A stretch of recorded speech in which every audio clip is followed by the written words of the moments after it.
So guys, isa sa purpose na punta namin dito sa Alcobar ay mabago naman yung aming rota ng pagtakbo. Hindi lang lagi sa Riyadh. So dito sa Kubar ay ito yung ginawa namin. So guys, sunubukan namin dito naman kami mag fitness work sa Alcobar. So in fairness sa Alcobar, eto medyo maalinsangan. Hello guys, balik tayo sa mga extracurricular activities dito na matagpuan mo sa Alcobar Cornice. Ayan, kung mahilig ka sa ice skating, ayan, merong mga space dyan para sa kanila. Tapos maluwag pa yan pagka titingnan mo sa paligid. Dito naman, mamili ka na lang kung ano yung gusto mong exercise. Ayun yung isang mama, ayun gusto niya, ganyan eh. Ayan, bahala ka na dyan. As yung bubong nila maganda. Ayan hindi mainit. Okay? Doon naman sa malayo, sayang hindi ko nadaanan kanina, ay sa mga pambata naman. Tapos itong isang mama na to, ayan nag-jumping. So yan, tuloy-tuloy lang ang lakad namin.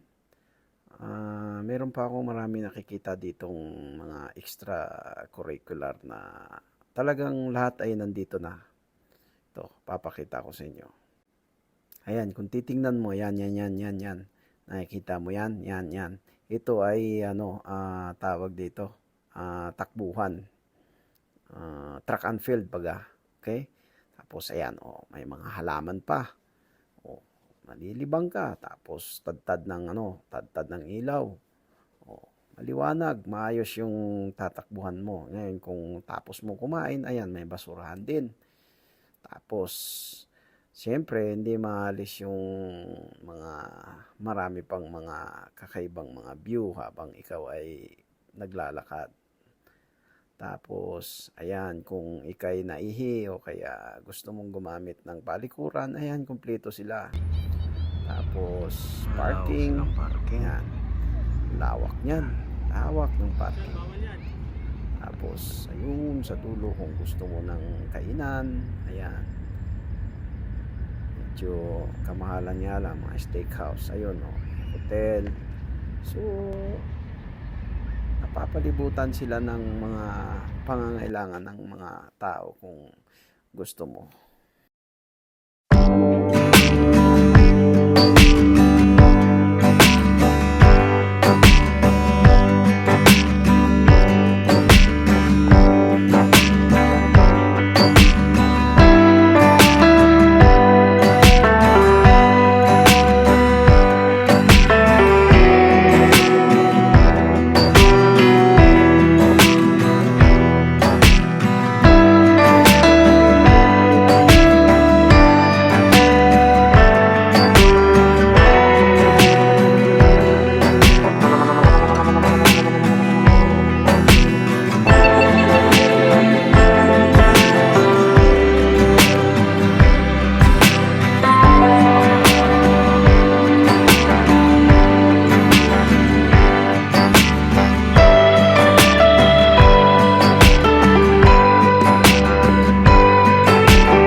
Pawis na din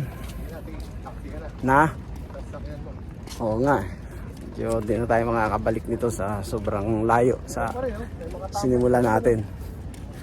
Medyo pawis din, malinsangan, pero okay dito, ayos, laki ng pinagbago. Alcobar, may mga nakatambay pa dun, may manggit siguro yun.